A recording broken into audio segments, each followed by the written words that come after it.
Varret janë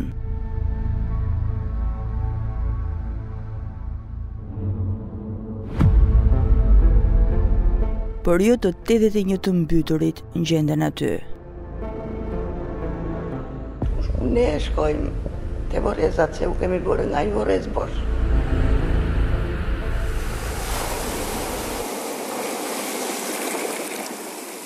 Trupat e 24 shqiptarëve të tjerë janë tretur në fund të detit Adriatik. Vendin e tyre e kanë zënë një grumbull rrobash. Varrez bosh ti kemi mbushur me rroba. Atje kanë emrat, vetëm emrat kanë. Vemi atje po më lule, rrim, ikim në shtëpi. Ose vemi dhe te Buzedeti, po na lejuan.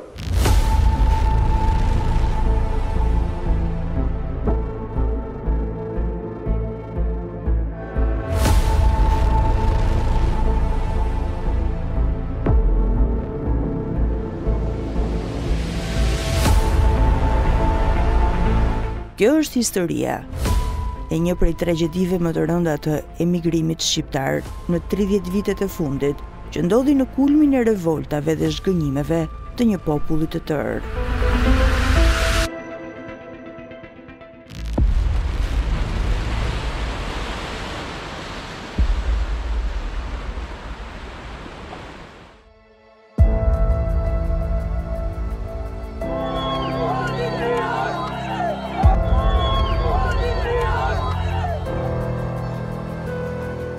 Gënjeshtra e formulës magjike që ngrysesh i varfër dhe gdhihesh i pasur, shkaktoi mblefe dhe shpërfytyrim.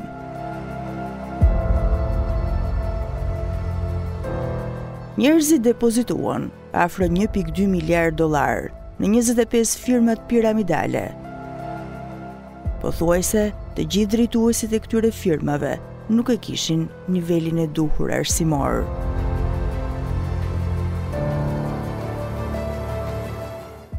Firma Sudja u krijua në 29 mars 1993 nga Maksude Kadona, një rome që kishte punuar në fabrikën e këpucëve. Firma piramidale Veva Holding ishte firma kryesore në vend.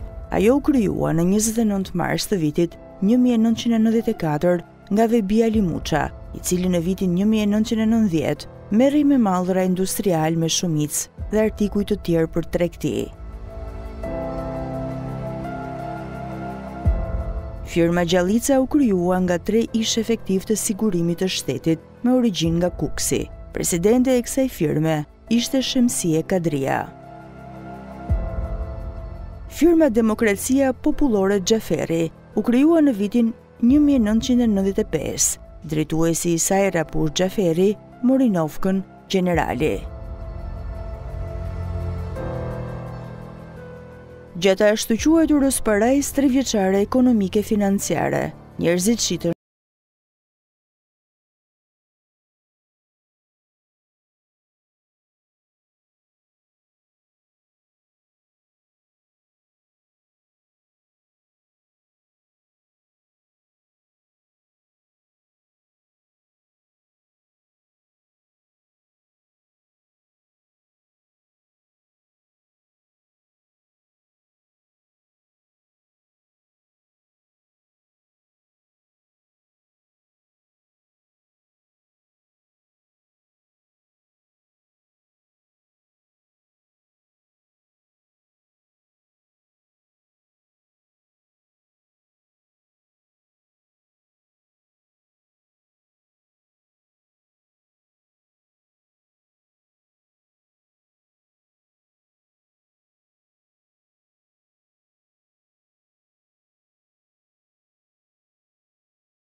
Prej një jave, Italia kishte dërguar flotën ushtarake në kanalin e Otrantos për të ndaluar shqiptarët që po arratiseshin nga vendi i tyre i përfshirë në luftë civile. por 115 shqiptarët besuan se duke qenë kaq shumë në numër, nuk do t'i ndalnin që të arrinin në bregun tjetër. Një ditë më parë, një grup trafikantësh kishin rrëmbyer nga Saranda mjetin Katri Radës dhe e sollën atë në Vlorë. Ky mjetdetar ishte në inventar të forcave të mbrojtjes shqiptare. Nisja u bë në orën 15 të 28 marsit të 25 viteve më parë. Neve jemi nisur si sot, ishte një ditë e bukur, në datën 28 mars 1997. Unë nisëm nga Moli Zero që quhet me anien Katri Radës.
Për një kohë të shkurtër, u dhanë që ishte i mbytur i Katri Radës, u mbyt.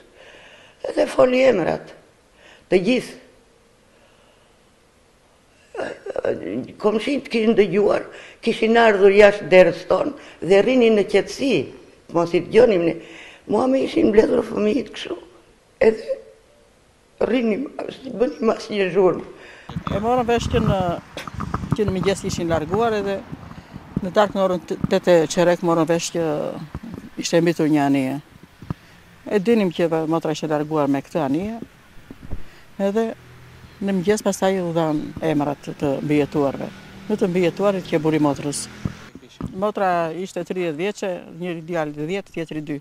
Edhe në darkë e morën vesh që më kishin ikur pjesëtarët e familjes. Dhe të nesme morën vesh që ishin mbytur, 2 kishin shpëtuar, 2 ishin mbytur. Ania italiane kishte fikur projektorin që na vëzhgonte. Kur kemi kthyer kokën mbrapa, shikojmë malin e anijes italiane. U loritëm.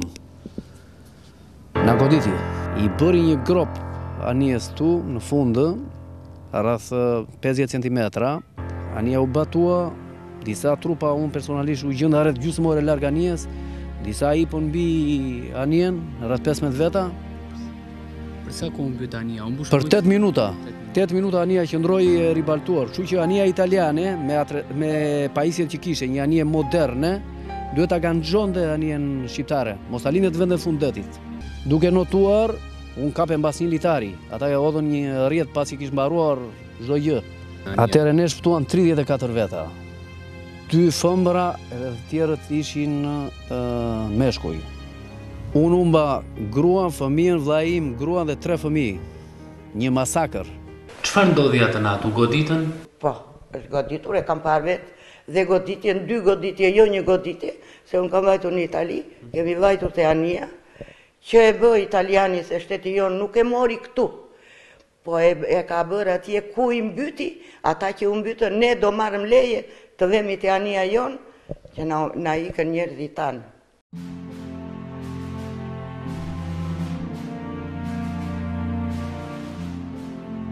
Korveta Sibila kishte një tonazh prej 1300 ton, kurse 4 i Radës kishte një tonazh prej vetëm 40 ton.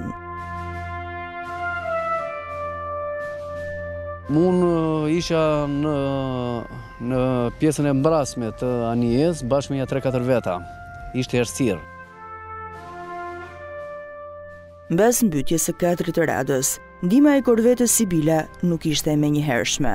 Nga 115 veta që gjendeshin në bord, 34 vet mundën të mbijetonin dhe u transferuan në Brindisi. Nga goditja fatale, humbën jetën 81 qytetarë shqiptar dhe vetëm 61 mundën të mbijetojnë. Në 19 tetor 1997, pas një operacioni të vështirë 4 ditor, ania e specializuar Performer nxorri nga 823 metra thellësi anijen 4 i Radës.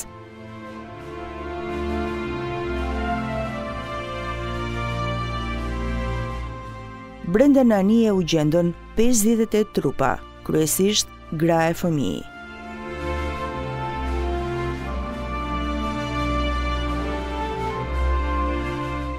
Njëzet vet nga kjo tragjedi ende janë të humbur. Një prej tyre është edhe bashkëshorti i Vitores, Bektash Tahiraj.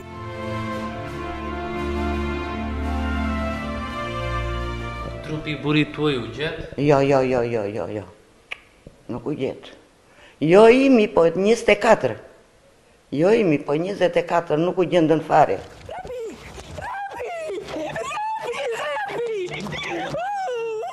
28 marzo 1997. Sapo të shpëtuarit mbritën në Brindisi. Policia i mori dhe nuk lejoi asnjë gazetar të komunikonte me to. Siete tutti criminali! Quest'uomo esplode di rabbia, poi si calma, vuole dare la sua versione dell'incidente, ma un agente di polizia chiude il finestrino. 10, 100, morti! Bambini qua! Ne në atë momente ishim pothuajse të shkatruar psikologjikisht edhe moralisht, domethënë të shikosh një masakër ndaj njerëzve të pafajshëm, gra, fëmijë, pleq, që kërkonin një mbrojtje civile. Gjetëm një fund tragjik.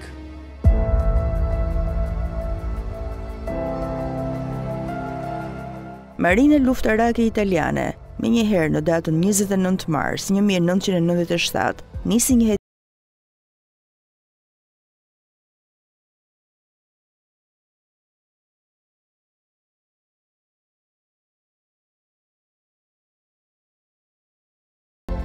Në 17 nëntor 1998, Prokuroria e Brindisit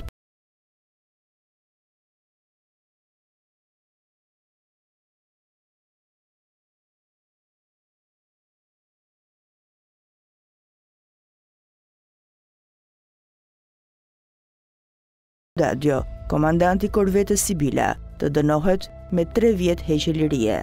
Në vitin 2011, dënimi i tyre u ul respektivisht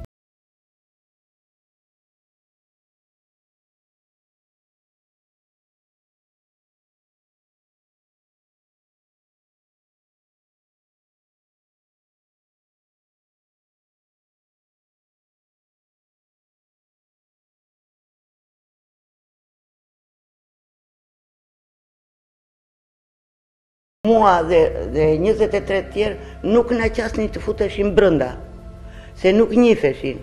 Pastaj u bë këtu gjyqi në Vlorë për 24-shën dhe i njojtën, ushtruan dhe në parlament, u njojtën përsëri. Një 24 trupa që sugjete? Po, 24-shën, jo të tjere. Ushtruan dhe në parlament dhe u njojtën, pastaj na lejonin ne të futeshin brënda.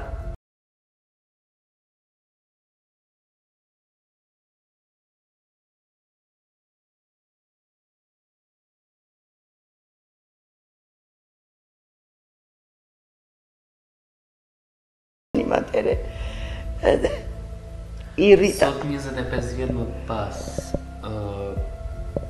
u kujtuan? Kush e kujtoj? E kujtuam ne si familje. Kush e kujtoj? Neve kërkojmë drejtësi për këta njerëz që akoma nuk na i kanë dhënë. Me thënë 25 vjet asnjë gjë, me thënë jemi si ndodhi në fillim tragjedia.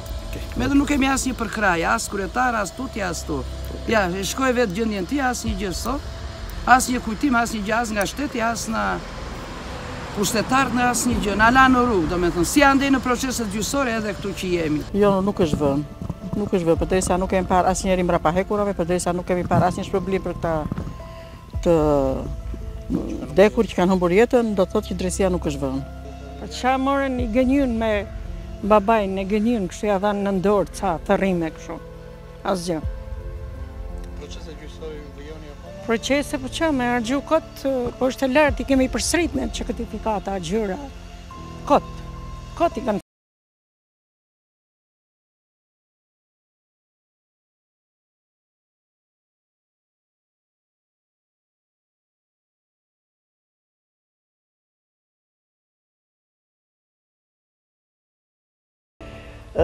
Të mbyllet gjyqi në Itali, dhe kur të mbyllet në Itali, ne do bëjmë manovrat tona pastaj.